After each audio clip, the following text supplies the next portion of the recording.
Salut à tous et bienvenue dans ce nouvel épisode de podcast. Des mois après le dernier, j'ai complètement abandonné le truc. Il faut vraiment pas faire ça. C'est quelque chose que je recommande de ne pas faire. Si je me suis absenté tout ce temps, c'est parce que tout simplement, d'abord, j'ai freiné ma création de contenu sur toutes les plateformes, YouTube, vous l'avez vu, sur ce podcast, sur mon Instagram également. Et voilà, le projet un peu My Boutique entre parenthèses. Pourquoi? Parce que je me suis mis à fond sur les clients. C'est encore un truc qu'il ne faut pas faire. J'en avais besoin à ce moment-là. Aussi, en parallèle de ça, j'ai lancé un projet perso et voilà, j'ai commencé à gagner de l'argent avec. Je préfère attendre un peu et faire un épisode de podcast aussi à part pour vous parler de tout ça, surtout de mon projet perso et vous faire un petit retour, les erreurs que j'ai faites, les choses qui se sont bien déroulées. Il y en a aussi. Mais le projet est toujours en cours, je l'ai pas arrêté. Bien au contraire, je suis bien déterminé à le mener à bout, à toujours le continuer. J'ai vraiment trouvé quelque chose que j'aime faire et franchement, j'en suis content. Je pense que j'en avais besoin du coup de mettre ce stop là. Vous l'avez sûrement vu aussi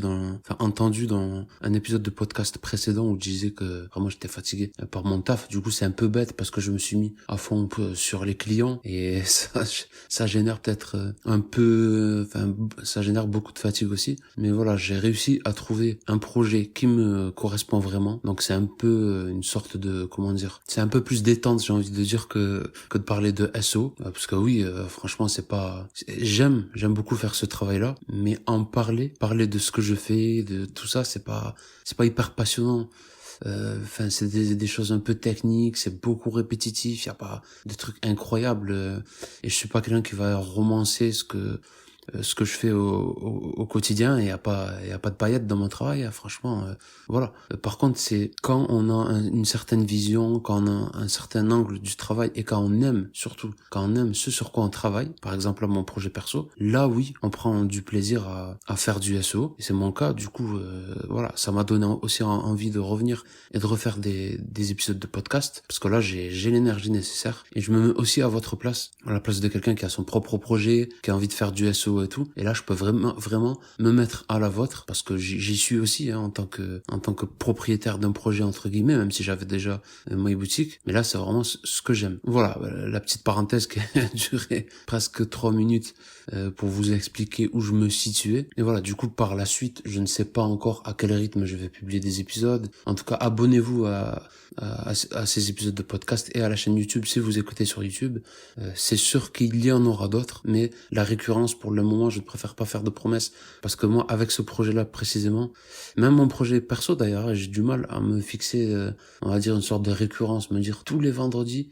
Je sais pas, j'ai un peu l'impression que ça me met une obligation, une contrainte, et j'aime pas du tout ça. Je préfère un peu le chaos, où c'est que je vais être en freestyle. Je sais que c'est pas bon pour le business en ligne, mais pour l'instant, je ne suis pas encore arrivé à me mettre sur les rails par rapport à ça.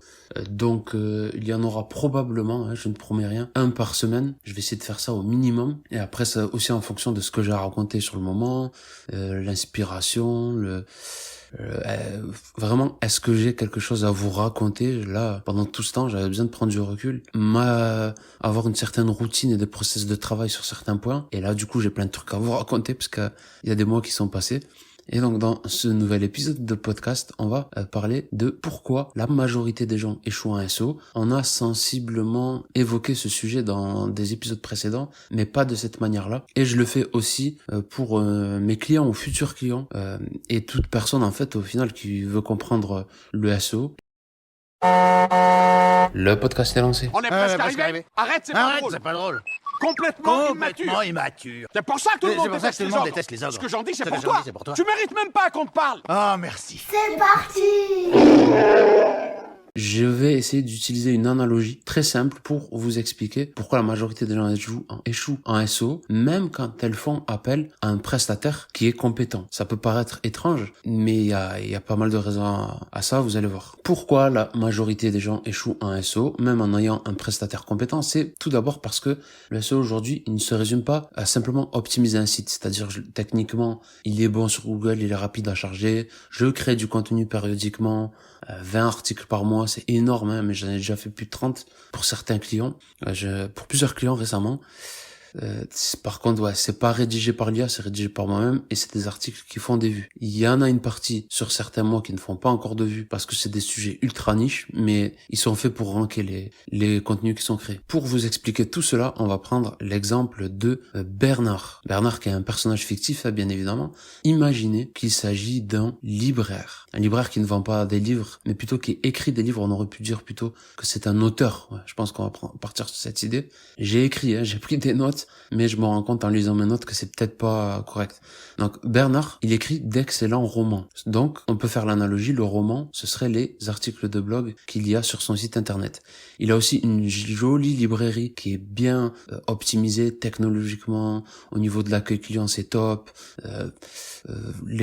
Ses romans, ils sont pas mal, donc c'est son contenu qui est bien. Donc toute sa librairie, elle est super. Par contre, elle est à la campagne. Donc ça, imaginez que sa librairie, où c'est qu'il vend uniquement les romans que lui propose, donc son contenu sur son blog, cette librairie-là, ça symbolise quoi? Le site internet qui est très bien optimisé, qui est rapide, optimisé pour les conversions, etc. Et enfin, pour faire connaître les romans qu'il écrit, il a quelques auteurs qui sont ses amis, qui parlent de lui. Donc là, on a l'analogie directe avec les backlinks. Vous imaginez, les auteurs qui sont ses amis, au final, c'est quoi? C'est des gens qui vont amener de la clientèle, donc c'est un peu comme un backlink, un lien de notre site, donc de notre auteur, qui renvoie vers notre librairie, donc notre site internet. Donc, est-ce que vous avez le truc là dans sa globalité? Je fais un petit rappel global. Bernard est un auteur qui écrit des romans, donc c'est les contenus, qui a une librairie optimisée, c'est son site internet, et qui a aussi des backlinks, donc ce sont ses auteurs, ses amis, qui lui envoient des clients ou des visiteurs qui vont pas forcément devenir des clients. Est-ce que cela est suffisant pour bien se positionner sur Google, c'est-à-dire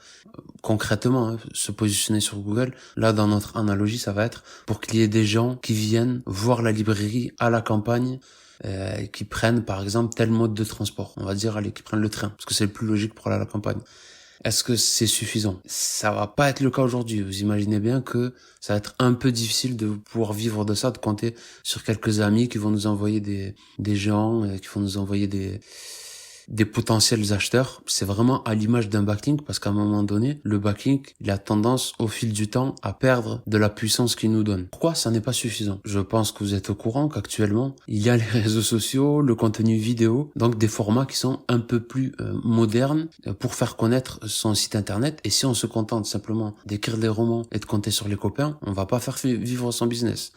Et les autres auteurs, donc les amis et ceux qui ne sont pas nos amis, ils utilisent les réseaux sociaux. Donc ils font parler de leurs livres. Soit ils en parlent eux-mêmes, soit ils en parlent avec d'autres personnes. Mais ça, on va y revenir après. Mais en tout cas, voilà, ils utilisent le format image et vidéo pour parler de leurs livres. Regardez, aujourd'hui j'ai ce livre, l'histoire où c'est qu'il y a tel personnage qui fait ça, etc. Voilà, et nous si on le fait pas, on va pas réussir à faire de vente dans notre petite campagne. Loin de tout, à compter que sur les copains, ils ont pas forcément le temps, pas forcément toujours envie, ni l'énergie de nous faire de la publicité. Et vous le savez, quand on fait du SEO, on est à l'opposé justement de cette mentalité de compter sur les gens ou sur des choses un peu fabuleux, mystérieux. On va nous faire les causes, agir pour que notre business grandisse. Et il y a une chose que vous devez savoir, c'est que les gens, ils passent leur temps sur leur téléphone. Enfin, que vous devez savoir, je pense que vous le savez, je pense que vous êtes aussi contaminé, aussi bien que moi. Ils vont pas forcément tous les jours prendre le train pour aller dans votre village. Vous savez qu'ils ne vont pas le faire. Par contre, ils sont sur leur téléphone. Ils sont dans le train, sur leur téléphone. Ils sont aussi dans le métro, dans l'avion, dans la voiture, chez eux, etc. Et donc, nous, c'est ici qu'on doit être. Pourquoi? Pour les faire venir dans notre village. Donc, vous avez compris que ça n'est pas la partie d'optimisation de la librairie. Elle est top. Il y a rien à faire de plus. Le contenu aussi bloque pas parce que, imaginez, votre prestataire SEO, c'est comme si vous avez un assistant qui vous aide à rédiger ou qui rédige à votre place. Et vous, il me semble que les auteurs de romans, ils peuvent avoir comme ça une plume, quelqu'un qui écrit à leur place. Mais en gros, c'est ça un référenceur, quelqu'un qui va écrire à votre place.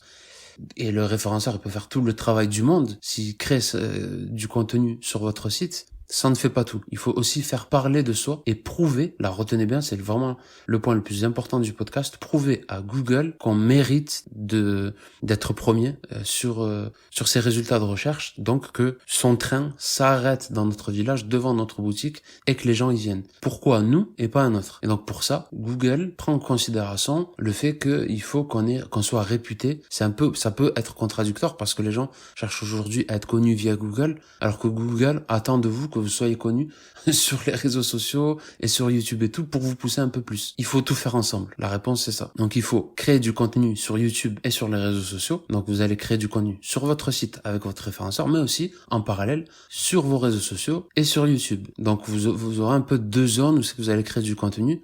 Ce qu'il faudrait faire en tant que référenceur, au final, ça serait faire des réseaux sociaux. Mais moi, sincèrement, actuellement, j'en suis pas capable. J'ai des comptes sociaux, je les gère et tout. Sur certains, sur My Boutique, franchement, c'est à l'arrache, sincèrement. Hein. Sur mon truc perso, ça va, j'ai pas encore... En fait, je suis en mode vraiment détente, j'ai pas envie de me mettre en mode travail à 100% et tout. Pour l'instant, ça grimpe doucement, mais voilà, je m'en contente, on va dire. Mais j'ai déjà monté des gros comptes sur les réseaux sociaux. J'ai plusieurs comptes aussi monétisés sur TikTok où je gagne de l'argent. Donc je sais faire, c'est pas un problème de compétence, c'est plutôt un problème d'envie. Et quand il n'y a pas l'envie, forcément, c'est pas possible. Donc parce que je suis en train de dire là que normalement les référenceurs ils devraient proposer la création de contenu sur les réseaux sociaux. Donc j'en suis forcément aussi concerné.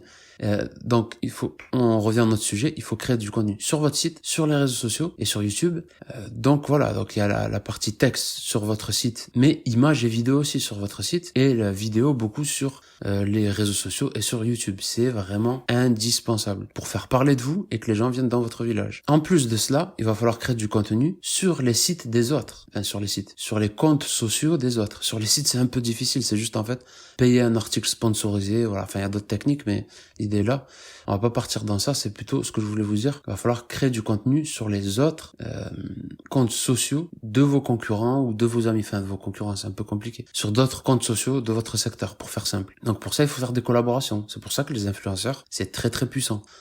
Imaginons, aujourd'hui, il y a une personne A qui fait un auteur de roman qui va être dans sa campagne et tout, qui fait pas de réseaux sociaux, mais qui fait du SEO. Il y a un auteur B, il va pas faire du SEO, mais il va faire à fond de la collaboration sociale et tout, etc. Il est fort probable que sur Google, l'auteur B, qui ne fait pas de SEO, soit plus puissant que celui qui est en face. Ça paraît étrange, mais je vous parle là vraiment d'expérience. Après, ça dépend toujours des proportions, et ça dépend aussi qu'est-ce que ça veut dire faire du SEO aujourd'hui. C'est pas tout simplement, c'est ce que je suis en train de vous expliquer justement, c'est pas juste créer des articles de blog sur un site, ça marchera pas, sincèrement. Donc il faut collaborer, créer du contenu sur les comptes sociaux des autres. C'est comme ça qu'on va se faire remarquer, déjà par des humains, mais aussi Google va comprendre que on a des visites tierces qui proviennent de différents sites internet et qui a une certaine réputation, et il va nous faire un peu plus confiance. Ce sont simplement des signaux, c'est pas ce qui va être déterminant, et si on le fait, ça va marcher absolument, hein, mais il faut au moins le faire, et c'est vraiment obligatoire. Donc au final, l'idée que je voulais vous transmettre au travers de ce podcast, c'est qu'il faut bâtir un écosystème complet. Créer du contenu sur son site, sur ses réseaux sociaux et sur les comptes sociaux des autres. Pourquoi ? Parce que le SEO, ça se définit au final en 3 points. Retenez bien cela. Il y a à la base le fait d'optimiser sa librairie pour notre ami Bernard. Ça, c'est OK. Ensuite, il va falloir créer du contenu. Donc ça, il sait le faire avec ses romans. Il faut qu'il le fasse sur ses réseaux sociaux aussi. Et ensuite, il y a le 3e point qui est la réputation. Donc ça passe au travers des backlinks. Si vous ne savez pas ce que c'est, regardez ma formation gratuite. J'apprends le SEO sur lacaverneseo.com. C'est une formation qui est gratuite. Mais la réputation, ça passe aussi par le fait de créer des contenus sur d'autres comptes, d'autres personnes qui sont dans votre secteur d'activité. Donc en faisant des collaborations, des interviews, des posts en commun, des placements de produits, des influenceurs, etc. Ça marche comme ça. Mais aussi d'être cité sans qu'on ne le veuille. Et pour ça, c'est tout l'écosystème. En créant des articles de blog sur votre site, en créant du contenu sur vos réseaux sociaux, en faisant des collabs avec les autres, il y a des gens que vous ne solliciterez pas, qui vont parler de vous. Moi, avec mon projet perso, je suis très, très heureux que ça m'arrive très, très fréquemment, j'ai envie de dire, enfin, assez fréquemment, plutôt. Donc, j'en suis très content, hein, parce que c'est un travail que j'aime beaucoup faire, enfin, c'est un projet perso que j'aime beaucoup mener, plutôt.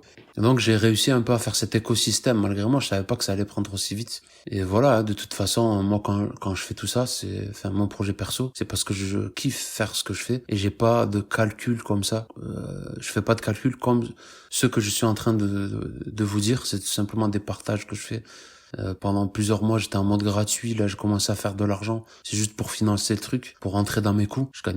J'ai pas gagné grand chose pour le moment. Ça fait quelques jours que j'ai ouvert des ventes, ça peut faire après une semaine. Ouais, même pas une semaine. Mais voilà, vous l'avez compris. Il y a 3 points. Optimiser votre site, c'est la base. Et ensuite, ce qu'il faudra faire chaque mois, c'est créer du contenu sur votre site, sur vos réseaux sociaux. Et enfin, bâtir votre notoriété au travers des comptes des autres, mais aussi en faisant des backlinks vers votre site internet. Et donc, vous voyez que le référenceur, imaginez, s'il ne fait que la partie création de contenu sur votre site, il manque tout le reste. Il manque tout le reste et le petit Bernard dans sa librairie, il a bien beau, il a beau écrire de magnifiques romans, si personne ne les voit, si personne n'en entend parler, ou quelques personnes qui vous sont recommandées, ça va pas le faire. Il ne pourra pas vivre de son activité. Donc si vous prenez un prestataire SEO ou si vous-même vous faites du SEO, pensez à ce podcast qui est vraiment très très important. J'espère que vous avez pris des notes et n'oubliez pas, quoi qu'il arrive, ce qu'il faut faire en priorité dans votre business, c'est se mettre à la place de l'humain, parce que les gens qui sont chez Google ou chez les navigateurs IA, d'ailleurs ça marche aussi pour ChatGPT et tout le reste, l'idée c'est la même. Au final, c'est bâtir une marque. L'idée du SEO, c'est ça. Il faut bâtir une marque, un projet. Et c'est pas juste, ouais, j'ai des vues, j'ai des clics. Non, ça c'est une manière de penser d'il y a quelques dizaines d'années. Donc, je vous disais, Google, les IA et tout, OpenAI, toutes ces entreprises-là, qu'est-ce qu'ils essaient de faire? Se mettre à la place de l'humain pour savoir ce qu'il fait, afin d'anticiper et de lui proposer la meilleure chose. Pourquoi? En fait, ils achètent l'attention des gens pour qu'ils restent un maximum sur leurs outils pour leur vendre des trucs. Enfin bref, on va pas rentrer dans des trucs un peu trop techniques, mais en tout cas, l'idée c'est ça. L'idée c'est que il y a une sorte, ils essaient d'être empathiques, se mettre à la place des humains. Donc leurs robots, ils font en sorte qu'ils essaient de se mettre à la place de l'humain. Donc vous, en fait, ce qu'il faut faire, c'est court-circuiter un peu tout ça, se mettre à la place de l'humain, parce que les robots vont essayer de le faire. Si vous pensez dans ce sens-là, vous aurez toujours de l'avance. Et n'oubliez pas aussi que le SEO, il ne faut pas le penser au passé, mais il faut le penser au futur. Parce que je vois qu'il y a pas mal de choses qui sont vendues comme étant quelque chose, comme étant des solutions qui marchent et tout. Il faut répéter ce qui marche déjà et pas réinventer la roue. Par contre, en regardant vers le futur et pas en regardant vers le passé très lointain. Parce que voilà, on est dans un monde, dans un domaine d'activité, là, le SEO, où c'est que les choses évoluent très vite avec l'IA. Les avancées technologiques sont assez brutales. Et en pensant à l'humain, on arrive toujours à avoir un coup d'avance. Voilà. Donc j'espère que vous avez compris ce que je voulais vous transmettre là. Bon, c'est assez long. Je vois là que j'ai 22 minutes avant montage à l'écran. Je vais vous monter ça. Je vais essayer, je pense, si je cut tous les silences et tout, je sors en dessous de 20 minutes, je l'espère. Je vous remercie. Si vous avez aimé, n'hésitez pas à mettre un petit like et me poser toutes les questions en dessous de la vidéo YouTube notamment, puisqu'il y a les commentaires, et j'y répondrai avec plaisir. Et aussi à me suggérer des futurs épisodes si jamais vous avez des questions. Je vous remercie. Je vous dis à la prochaine pour le prochain épisode.